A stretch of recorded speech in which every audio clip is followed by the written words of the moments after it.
E aí, galerinha, tudo bom com vocês? Aqui é o professor Danilo de História. Hoje nós vamos dar continuidade ao conteúdo lá do livro Poliedro. Lembrando que nós já vencemos o Octa Volume 1 e estamos iniciando com essa aula o Octa Volume 2, tá certo?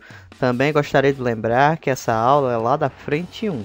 Então, quem está com o livro aí já abre na página correta, lá no capítulo 6, na atividade 6, tá certo? Para acompanhar o conteúdo.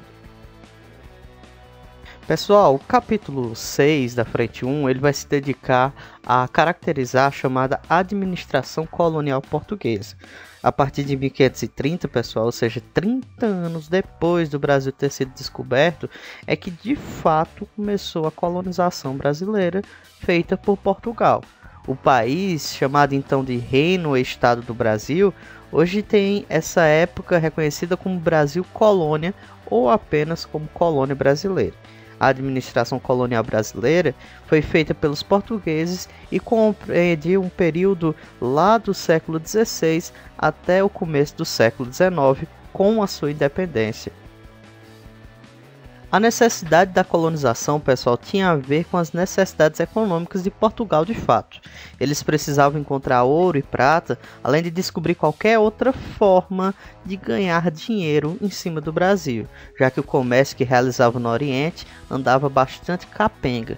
Outra razão também era as constantes invasões estrangeiras em território brasileiro, o que fez com que os portugueses buscassem alguns dispositivos ou uma forma eficiente de controlar e de vigiar o seu território. As invasões consistiam principalmente em expedições holandesas, inglesas e francesas. Só que o livro ele vai se dedicar mais, ele vai se debruçar às invasões francesas e holandesas.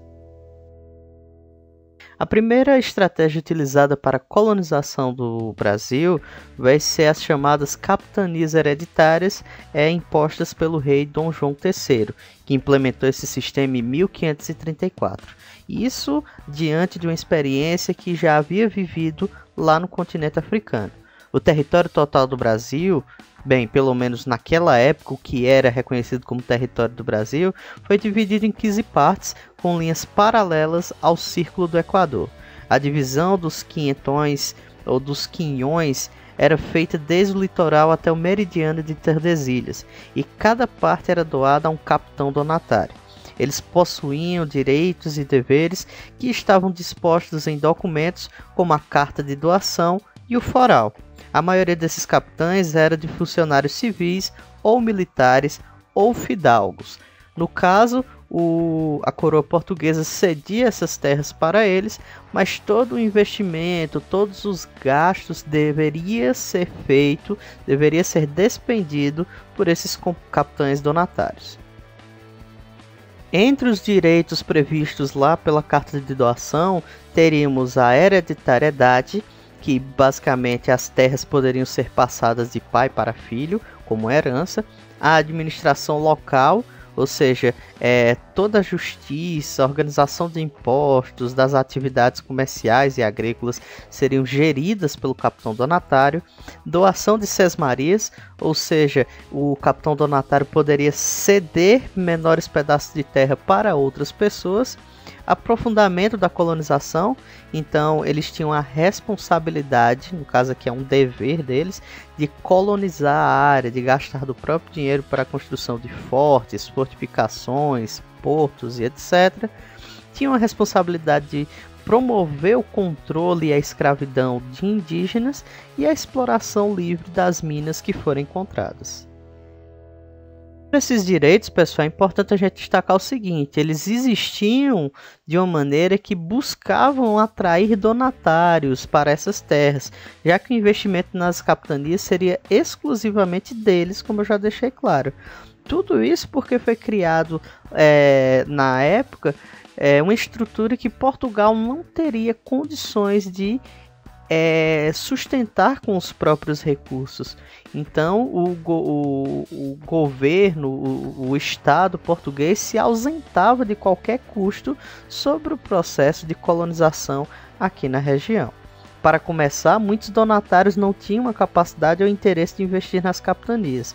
Além disso, havia uma distância muito grande entre a colônia e a metrópole portuguesa, uma grande quantidade de terras improdutivas e, o mais perigoso, muita hostilidade dos povos nativos, que ocasionava, é claro, conflitos entre colonizados e colonos, o que dificultava ainda mais a realidade dentro dessas dessas capitanias hereditárias. As dificuldades, para vocês terem ideia de gerir uma capitania hereditária naquela época, era tão grande que apenas 2 capitanias conseguiram produzir e promover lucros, que foi a capitania de Pernambuco e a capitania de São Vicente. E esse fato se deve mais especificamente porque foram as 2 capitanias a introduzirem a produção da cana-de-açúcar aqui na colônia. Com o restante do sistema das capitanias hereditárias falhando, a administração colonial brasileira precisou encontrar outras formas de promover o controle da sua própria colônia. E é aí que é instituído a noção de governo geral. Lá entre os anos de 1548 e 49, a coroa portuguesa estabeleceu o conceito de governo geral. E o objetivo dessa estrutura política era literalmente centralizar o poder político dentro da colônia para que o governo pudesse ajudar a integrar as capitanias e facilitar a sua gestão. Salvador foi escolhida como a cidade-sede do governo geral e Tomé de Souza foi nomeado como o primeiro governador-geral. Tomé tinha a obrigação de agir em nome do rei de Portugal para desenvolver o projeto colonizador. Basicamente, o governo geral fazia-se como um espelho do rei português. Então, toda a ordem, toda decisão, todo imposto que é colocado sobre a colônia deveria ser feita a representação através do governo geral. Então, suas ações incluiriam o combate a tribos indígenas, o desenvolvimento das forças coloniais contra invasores externos, a realização de expedições para encontrar riquezas minerais, a promoção de conversão ao catolicismo, a fiscalização das capitanias e etc. Tudo que fosse do interesse da coroa portuguesa era responsabilidade do governo geral. Claro, pessoal, que era uma responsabilidade enorme. Imagine aí você sozinho naquela época, com aquelas estruturas, com aquelas velocidades de transmissão e de comunicação entre as pessoas, como era difícil gerir uma região tão grande.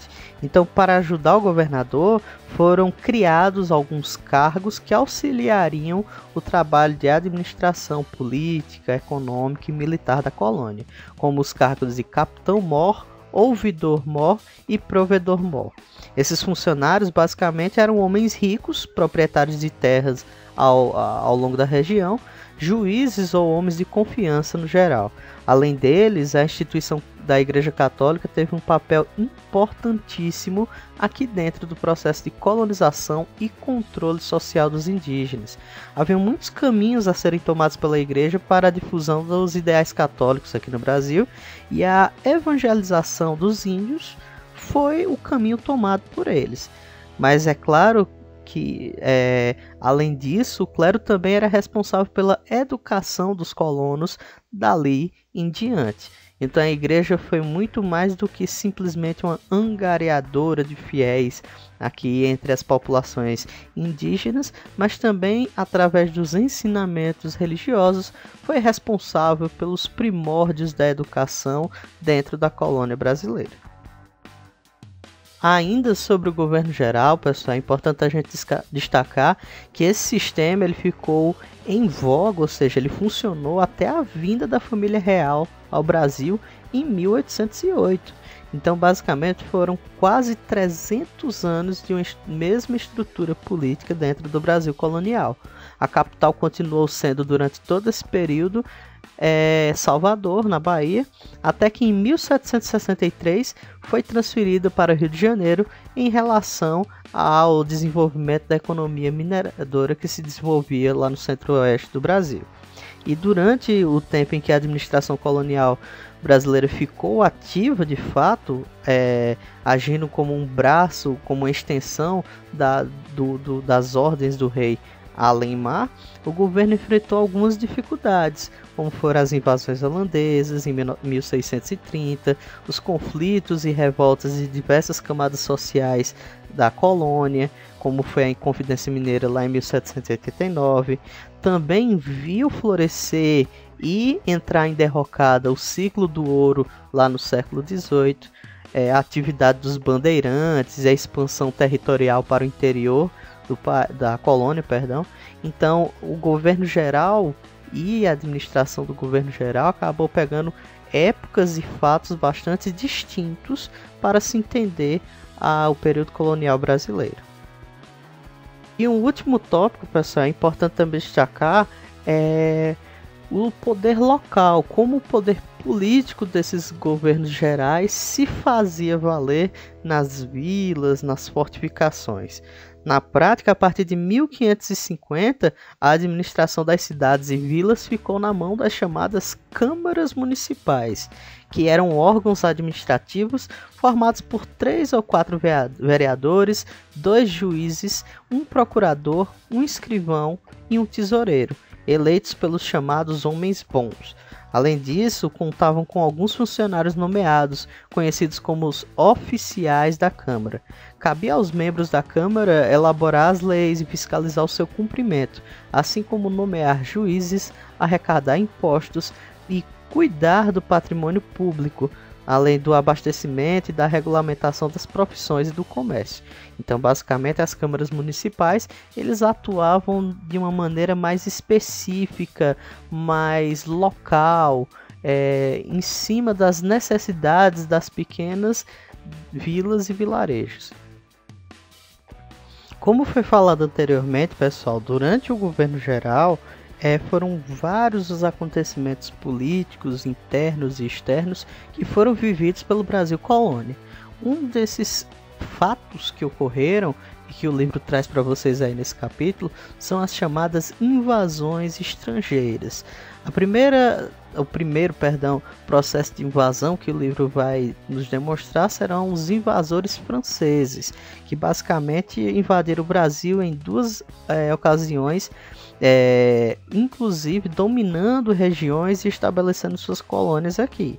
A primeira vai ser lá em 1555, no Rio de Janeiro, onde fundaram a chamada França Antártica, e no Maranhão, em 1612, onde eles formaram e constituíram a colônia da França Equinocial.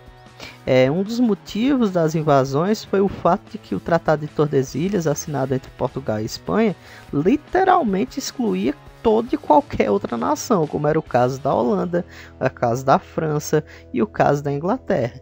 Então essas nações ficaram à margem do processo de colonização do chamado Novo Mundo, que era o continente americano, e partiram para ou a pirataria ou para a invasão dos domínios coloniais.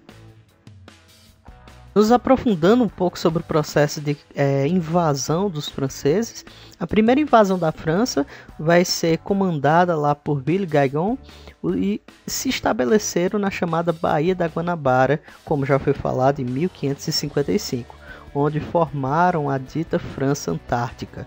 Para facilitar sua permanência na região, os franceses foram muito espertos, pessoal. Eles basicamente se aliaram aos indígenas da região, os tamoios, que passaram a apoiar os franceses na luta contra os portugueses. Então, para combater essa atitude, o governador-geral Duarte da Costa empreendeu diversas tentativas de expulsar os franceses, mas não obteve sucesso de fato. Isso só foi ocorrer muitos anos mais tarde, lá em 1567, sob o comando de Estácio de Sá, sobrinho do terceiro governador-geral, Mem de Sá. Para isso, contou com o apoio de jesuítas, colonos e algumas populações indígenas da região, além de reforços mandados pela metrópole. Então foi um esforço enorme para a expulsão desses franceses aqui da colônia. Esses franceses, pessoal, expulsos do Rio de Janeiro, voltaram-se para a região norte da colônia e, comandados por Latouche, em 1612, ergueram no Maranhão o Forte de São Luís em homenagem ao rei francês,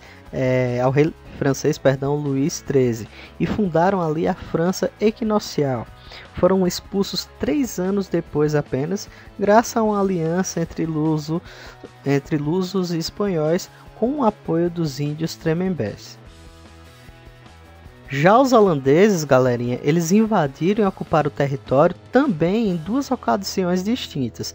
A primeira foi em 1624, onde invadiram a Bahia, e no segundo momento, em 1630, chegaram a invadir a capitania de Pernambuco.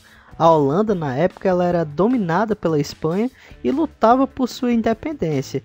Então, as invasões basicamente constituíam um modo de atingir as bases coloniais espanholas, uma vez que a Espanha e Portugal, naquela época, viviam um período chamado de União Ibérica, ou seja, o Brasil pertencia às 2 coroas ao mesmo tempo, de Portugal e de Espanha. Além disso, pessoal, é importante a gente destacar o seguinte: a situação econômica da Holanda naquela época era difícil, já que ela sofria várias limitações pela Espanha ao longo do mundo. Literalmente, os holandeses estavam proibidos de comercializar com qualquer região dominada pela Espanha. Então eles perdiam o direito de refinar e distribuir o açúcar produzido no Brasil, como vinham fazendo há vários anos lá na capitania de Pernambuco. Com a invasão, os holandeses pretendiam estabelecer uma colônia voltada explicitamente para a exploração econômica do Brasil, controlando os centros de produção açucareira. Desejavam ainda romper o monopólio comercial ibérico e recuperar o seu papel no comércio de açúcar, o que levaria a Holanda mais tarde a se tornar o maior expoente na produção, refinamento e comercialização de cana-de-açúcar no mundo. Então é isso, pessoal, espero que vocês tenham gostado da videoaula de hoje. Não deixem de curtir esse vídeo. Qualquer dúvida, comente aí embaixo que eu vou estar interagindo com vocês o mais breve possível, tá certo? Para casa, eu quero que vocês façam as atividades nas páginas 437, 438 e 439, lembrando que já estamos no Octa 2, e quero que lá na frente 2 vocês façam a leitura do capítulo 7. Tá bom? Já para ficarem afiadíssimos para a próxima aula. Desejo a todos uma ótima semana, galerinha, e até mais.